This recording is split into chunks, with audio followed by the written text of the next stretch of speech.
नमस्कार, स्वागत है आपका जनगण मन 24/7 पर। हमारे सभी दर्शकों को ईद की बहुत बहुत सारी शुभकामनाएं और ढेर सारा मुबारकबाद।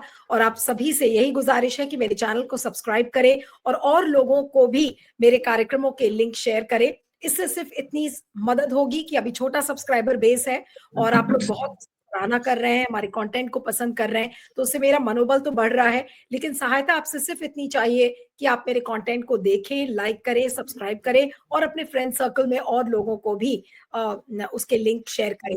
अब बात करते हैं बड़ी खबर की। आज 31 मार्च है, यानी कि अब बस 48 घंटे बचे हैं, जिसमें कि अमेरिका अपना लिबरेशन डे सेलिब्रेट करने जा रहा है। लिबरेशन डे यानी कि स्वतंत्रता दिवस। एक तरीके से लिबरेशन डे का उसको नाम दिया गया है क्योंकि उस दिन से टैरिफ की बात जो डोनाल्ड ट्रंप कर रहे थे, अमेरिकी राष्ट्रपति, वो उसको लागू कर देंगे।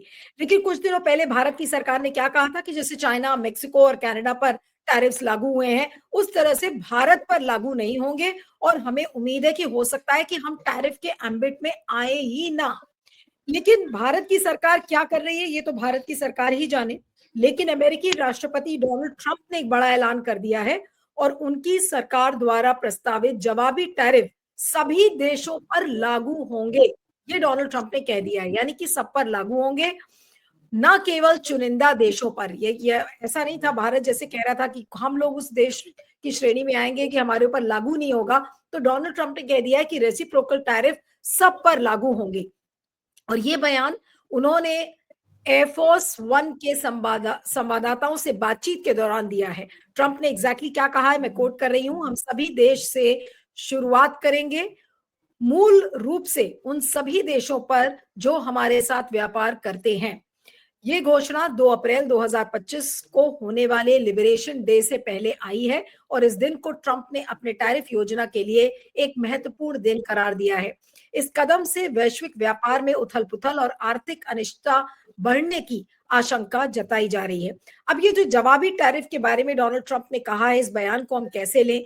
डोनाल्ड ट्रंप क्या कुछ छुपा रहे हैं? उनके पास तो छुपाने के लिए कुछ है नहीं, क्योंकि वो तो कह ही रहे हैं कि हम रेसिप्रोकल टैरिफ सब पे करेंगे।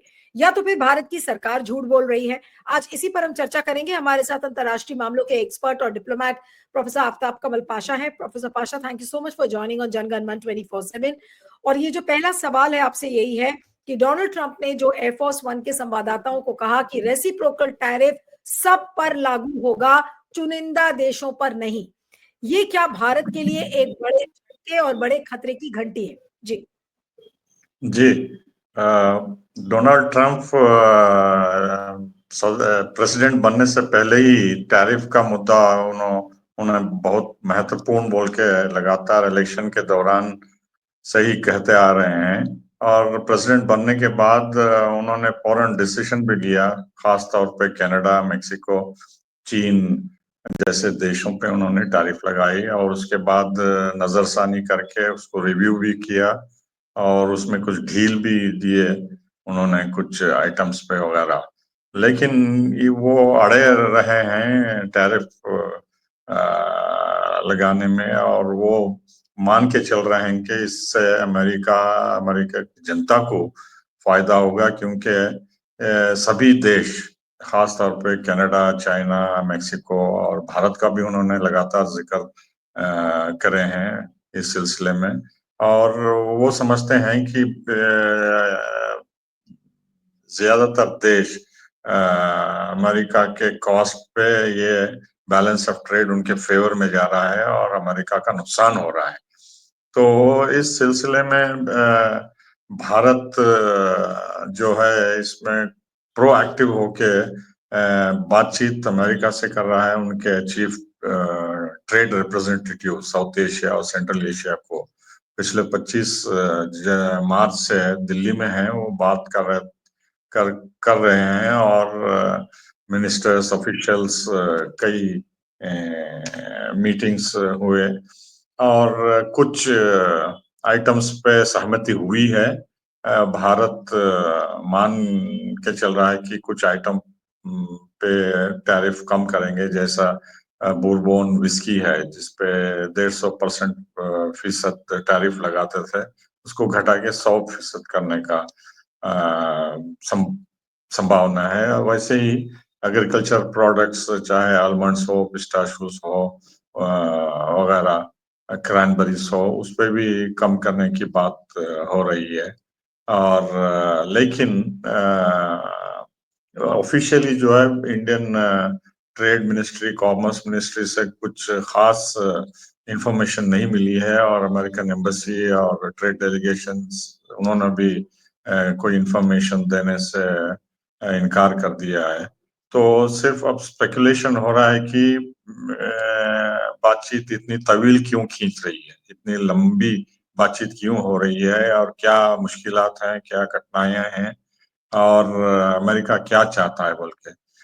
कुछ सूत्रों से पता चला है कि अमेरिका जो है ब्लैंकेट 0% टैरिफ चाहता है अपने प्रोडक्ट्स में, जैसा आलमंड्स हैं, क्रैनबेरीज हैं, और वो चाहते हैं कि अमेरिका से भारत वीट, कॉर्न और दूसरे सोयाबीन वगैरह सब वहां से निर्यात करे, जो कि भारत नहीं करना चाहता है, क्योंकि यहाँ का एग्रीकल्चर के ऊपर उसका काफी असर होगा।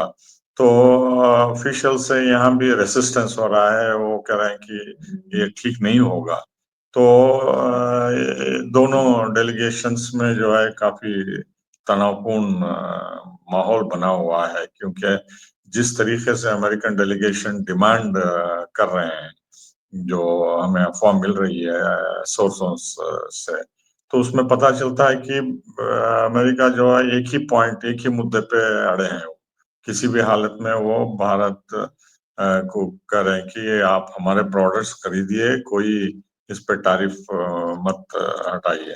तो मोदी गवर्नमेंट का प्रयास यही रहा है कि भारत को चीन या मेक्सिको या दूसरे अन्य देशों के साथ मिलाया ना जाए, और हमें उससे अलग थलग रखें, ताकि स्ट्रेटेजिक पार्टनर है अमेरिका, हमारा हमारा दोस्त है, और मोदी और ट्रम्प के बीच में गहरी दोस्ती है, और मिलजुल के ट्रेड एग्रीमेंट में ये तय करेंगे, जो कि आगे चल के बहुत दोनों देशों के बीच में समझौता होने वाला है। लेकिन फिलहाल लगता है कि टैरिफ जो 2 तारीख से लागू होना है, भारत के ऊपर भी अन्य देशों की तरह लागू होगा, और मेरे ख्याल से कोई छूट नहीं होगी। जी।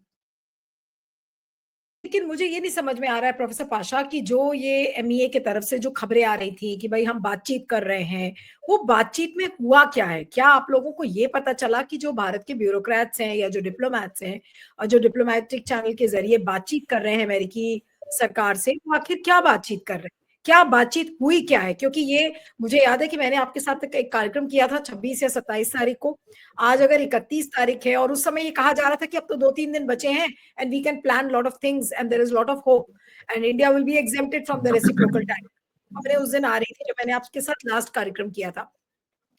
और अगर आज जी। डोनाल्ड ट्रंप ने बात कही है कि चुनिंदा देशों के साथ नहीं, ये रेसिप्रोकल टैरिफ सबके ऊपर लागू होगा, तो इसका मतलब जो भी बातचीत भारत के लोग कर रहे थे वो सब विफल हो गई है। कोई बातचीत, कोई फॉर्मूला अराइव नहीं किया इन लोगों ने बातचीत से। जी।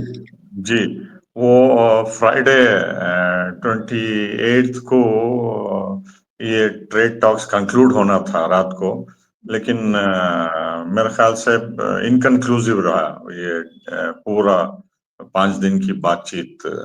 तो इससे साफ जाहिर होता है, पता चलता है कि सहमति नहीं हुई है, और अमेरिका अपने डिमांड्स पे अड़ा है, और भारत भी कुछ खास कंसेशन देने के लिए तैयार नहीं है, क्योंकि अक्रॉस द बोर्ड अमेरिका चाहता है कि सब सैंक्शंस हटाएं अमेरिकन प्रोडक्ट्स को, और जो हम यहाँ पे बड़े पैमाने पे उगाते हैं पंजाब में और दूसरे अन्य स्टेट्स में, वहाँ के फार्मर्स पहले ही एजिटेशन कर रहे हैं एग्रीकल्चर डिमांड्स को लेके, फार्मर्स पूरे हरियाणा में, पंजाब में, यूपी में वगैरह सब। तो अगर भारत सरकार अमेरिका का डिमांड मान लेती है, तो ये सरकार के लिए बहुत बड़ा खतरा होगा, और वो सड़कों पे उतर आएंगे पिछली बार की तरह के महीने महीने दिल्ली के आसपास वो एजिटेशंस कर रहे थे, कैंप डाले हुए थे और मोदी सरकार के लिए बड़ा सिर का दर्द हो गया था। तो जो स्टेबिलिटी है गवर्नमेंट, उसके ऊपर भी बहुत प्रेशर पड़ेगा अगर अमेरिका के डिमांड्स अगर इस टैरिफ के दबाव के अंदर मान लिए गए तो छोटे-मोटे कंसेशंस भारत देने के लिए तैयार है, लेकिन जो बेसिक एग्रीकल्चर प्रोडक्ट्स हैं, क्योंकि आप जानते हैं कि अमेरिका बड़े पैमाने पे जो है गेहूं और कॉर्न और दूसरे अन्य पदार्थ वो प्रोड्यूस करते हैं मैकेनाइज्ड फार्मिंग से, और उनके फार्म्स हजारों के हेक्टेयर्स एकर्स में है, और उनका कॉस्ट ऑफ प्रोडक्शन भी कम है, और वो पूरी दुनिया को ब्रेड बास्केट की तरह डील करते हैं। वर्ल्ड बैंक से भी, आईएमएफ से और दूसरे अन्य एजेंसी से भी सप्लाई करते हैं, यूएसएड के तरह भी। तो अगर हम वहां से एग्रीकल्चर प्रोडक्ट्स इंपोर्ट करते हैं तो हमारा फूड सिक्योरिटी पे जो निर्भर है पिछले 25-30 सालों से, वो अंडरमाइन होगा, और हम मिस्र की तरह या दूसरे देश जो डिपेंडेंट हो गए हैं अमेरिका वीट के ऊपर, तो हमारा भी फूड सिक्योरिटी जो है खतरे में होगा, क्योंकि अगर 1-2 जहाज टाइम पे अगर मिस्र में नहीं आए तो वहां तो बेकरीज में आटा, गेहूं का आटा मिलना मुश्किल हो जाता है, लोग सड़कों पे आ जाएंगे, आ जाते हैं। तो इस तरीके से यहाँ पे भी शॉर्टेज होगी। तो इसलिए ये एक्चुअली मुद्दा ये है कि अमेरिका इन प्रोडक्ट्स के जरिए अपना लीवरेज बढ़ाना चाहता है। फूड सफिशिएंट जो है, जो देश अपनी मेहनत से सेल्फ रिलायंट होकर फूड सिक्योर है, उनको डिपेंडेंट बना के वो लीवरेज की तरह इस्तेमाल करना चाहता है, जो कि हम उनके शिकंजे में नहीं आना चाहते। तो कश्मकश यही है कि हम सेल्फ रिलायंट प्रोग्राम चाहते हैं और फूड सिक्योरिटी चाहते हैं, और अमेरिका फूड इनसिक्योरिटी करना चाहता है और लीवरेज अपनी बढ़ाना चाहता है। जी। अब भारत के लिए मुसीबतें क्या क्या आएंगी प्रोफेसर पाशा, क्योंकि ये अब हमें समझने की जरूरत है और आम लोगों को भी समझाने की जरूरत है कि ये रेसिप्रोकल टैरिफ से अब भारत पर किन किन चीजों पर असर पड़ेगा और क्या हो सकता है भारत में। जी प्रोफेसर पाशा।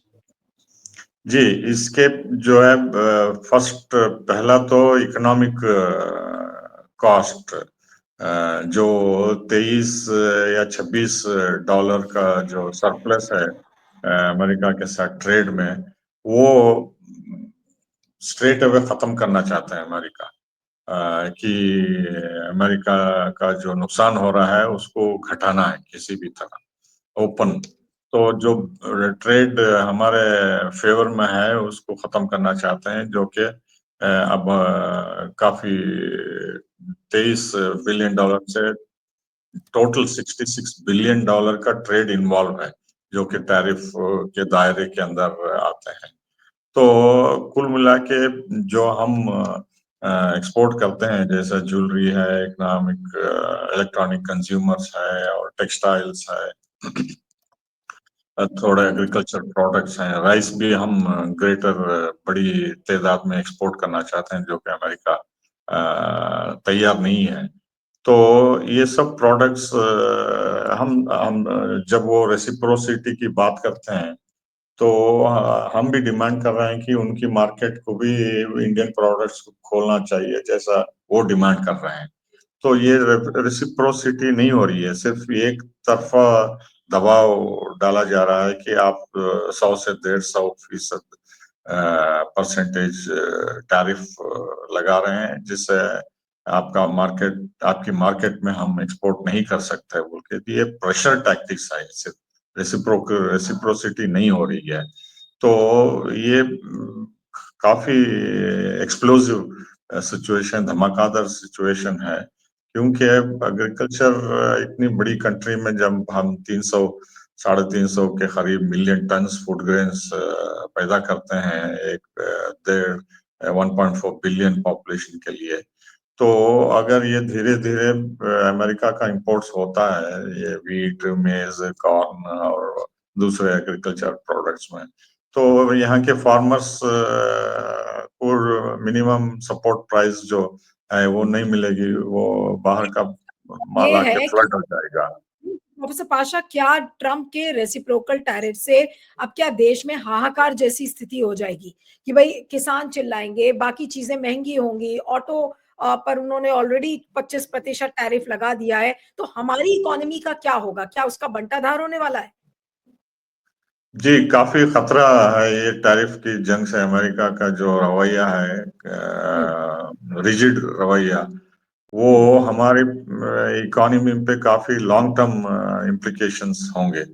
जो हम फूड सिक्योरिटी बनाए हैं और सेल्फ सफिशिएंसी कई प्रोडक्ट्स में जो बनाए हैं और एक्सपोर्ट भी कर रहे हैं हम। India is one of the largest exporter of rice. कुछ अरसे पहले तक हम बैन कर रहे थे राइस एक्सपोर्ट करना, जिसकी वजह से पूरी दुनिया में राइस के दाम बढ़ गए थे। और फिलीपींस, वियतनाम और ऐसे देश, उनका काफी फायदा हुआ, पाकिस्तान वगैरह का। चूंकि अब एक्सपोर्ट्स हम लिफ्ट कर दिए हैं, तो इस पे काफी असर हुआ है और हमारा जो पुराना मार्केट था, हम उसको दोबारा बहाल करेंगे। तो इस तरह से जो है एग्रीकल्चर एक्सपोर्ट्स भी काफी फॉरेन एक्सचेंज अर्नर है, तो वो धीरे धीरे कम हो जाएगा। उसके बाद दूसरा महत्वपूर्ण इम्पैक्ट होगा फूड सिक्योरिटी पे। अगर बाहर से हम इंपोर्ट करते हैं, जो कि उनका फायदा होगा, हमारे फार्मर्स को नुकसान होगा, वो पैदा करना गेहूं या दूसरे एग्रीकल्चर प्रोडक्ट्स वो कम हो जाएगा। तो उनकी आमदनी भी कम होगी और वो और सड़कों पे आएंगे और चिल्लाएंगे और एजिटेशन करेंगे। और ये इलेक्शंस चूंकि होते रहते हैं, स्टेट इलेक्शन, पार्लियामेंट्री इलेक्शंस, कई तरह के इलेक्शंस होते हैं। इसमें बड़ा मुद्दा बना के जो है दूसरे अपोजिशन पार्टीज भरपूर फायदा उठाएंगे और एनडीए का दबदबा जो है बीजेपी का खास तौर पे, वो धीरे धीरे खत्म हुआ कि इनकी गवर्नमेंट, बीजेपी की गवर्नमेंट दबाव में आके अमेरिका से ये सब इंपोर्ट कर रही है, बिल्कुल, जिससे हमारे फार्मर्स को काफी नुकसान हो रहा है। बोल के पॉलिटिकली एक्सप्लोजिव है ये बहुत। बिल्कुल, बिल्कुल। चलिए, आपका बहुत बहुत शुक्रिया professor Pasha. Thank you so much for joining. Thank you.